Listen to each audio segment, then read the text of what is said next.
자, 봅시다. 요 문제 같은 경우에 18년도 7월 학평 오답률 최상위 문제에 들었는데 저는 왠지 이유를 모르겠어요. 원래 그래프 문제가 어려운 건 맞는데 이 그래프 문제는 사실 여러분들이 많이 틀려서는 안 되는 문제예요. 왜냐면은 그 이유가 극명합니다. 이 그림을 일단 잘 보세요. 그림을 잘 보시고 좀 예쁘게 하자.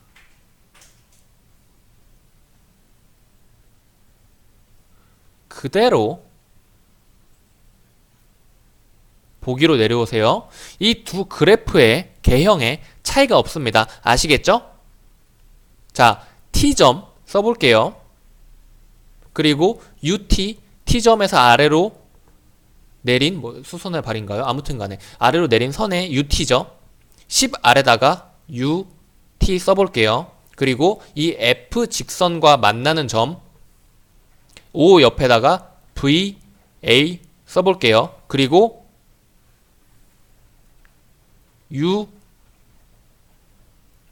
써볼게요. 그리고 VA랑 이렇게 이 곡선이랑 만나는 점을 UA라고 써볼게요. 그쵸? 그리고 U1과 UA의 차이가 바로 가죠?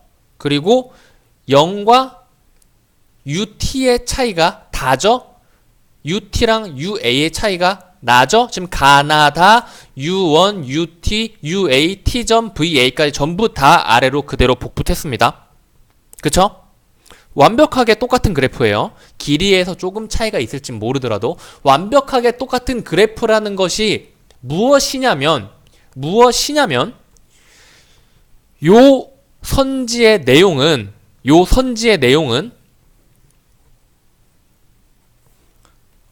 그림을 설명하는 이 부분에서 절대 벗어날 수 없다는 겁니다. 그냥 얘를 꼼꼼히 읽으면서 이해하면서 풀어주는 게 당연한 거예요. 근데 이게 완벽하게 컨트롤 C, 컨트롤 V로 복사 붙여넣기 한 거라는 파악을 했다면 그냥 얘도 찾아주시는 걸로 풀 수 있게 되는 겁니다. 경기를 부양시켜 일자리의 수를 증가시켰다라는 부분을 여기서 찾아볼게요. 경기를 부양시켜서 수요 부족 실업을 해소하여 결혼수를 증가시키더라도 B1의 완전 고용 수준인 T에 대응하는 UT까지만 실업자 수가 줄어들게 된다라고 했으니까 여기서 UT는 뭐예요? 10만까지만 실업자 수가 줄어들게 된다 라고 하는 거죠. 따라서 실질적인 수요 부족 실업자 수는 UA에서 UT를 뺀 요 부분이죠. 10만. 요게 되고 그리고 경기가 좋아져서 취업할 수 있음에도 불구하고 어쩔 수 없이 실업 상태에 놓일 수밖에 없는 사람들은 뭐죠? 수요 부족 실업자가 아닌 비수요 부족 실업자죠. 우리 얘랑 얘에 대한 정의를 아셨으면은 그렇다면은 일자리 수를 증가시켜도 이거는 수요 부족 실업에 대한 해결 방안이지 비수요 부족 실업을 해결할 수는 없을 거잖아요.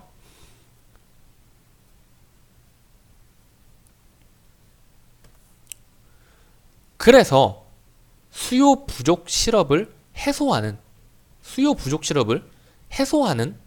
그런 경기 부양 정책을 실시한다 하더라도 비수요 부족 실업자가 여전히 10만 명이 남아있을 것이다 라는 이 말은 맞는 말이죠.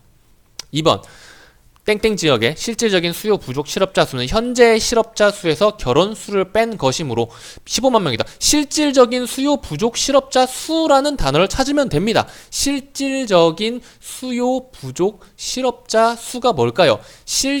방금 읽으면서 나왔죠? 실질적인 수요 부족 실업자 수는 UA에서 UT를 뺀 나는 몇이죠?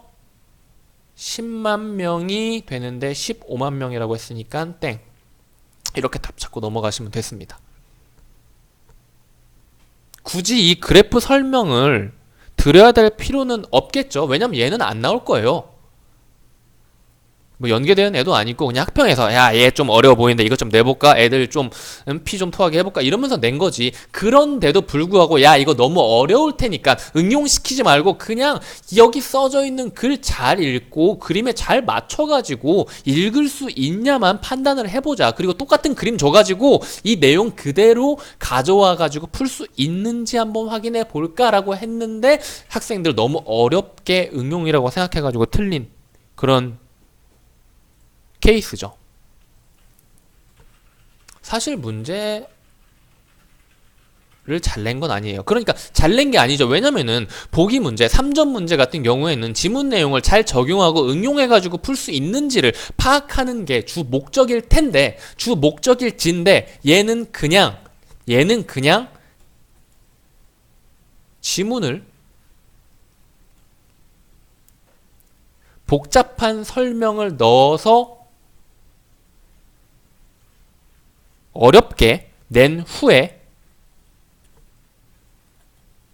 지문과 이건 굳이 쓸 필요 없겠다. 지문과 똑같은 보기를 줬는데 이거를 그냥 응용 문제라고 생각하게끔 착각하게 만들어서 오히려 더 어렵게 느끼게 만든 문제라는 거죠.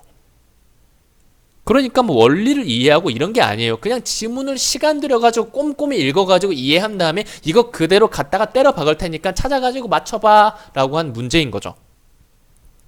그래프 보면서 여러분들 그래프 보면서 좀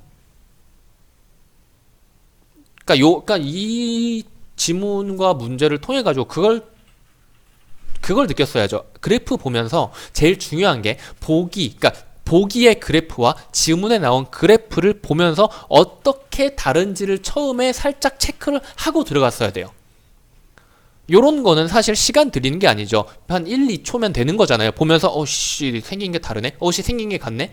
1, 2초면 되는 거라서 사실은 판단해주면 만약에 같은 그래프가 나오고 엄청 비슷한 그래프가 나온다면은 얘는 같은 그래프라서 이 설명에선 배제되는데 만약에 비슷한데 어느 변수가 있는 그래프가 나왔잖아요. 그쵸? 그럼 그 변화한 어떤 변화한 그림의 모양에 맞는 설명을 적용하는 게 문제 정답을 찾는데 훨씬 가까운 길일 수 있다는 거죠.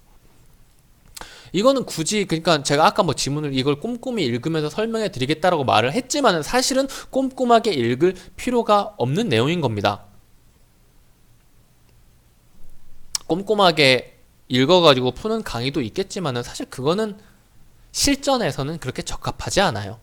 실전에서 뭐 10분, 15분 이 두 문단 읽는데 10분, 15분 넘게 걸리면서 이 문제 하나 풀었어요. 와, 우리 잘했네요 라고 해봤자 실전에서 그렇게 하면은 시간 모자랄 텐데. 그쵸?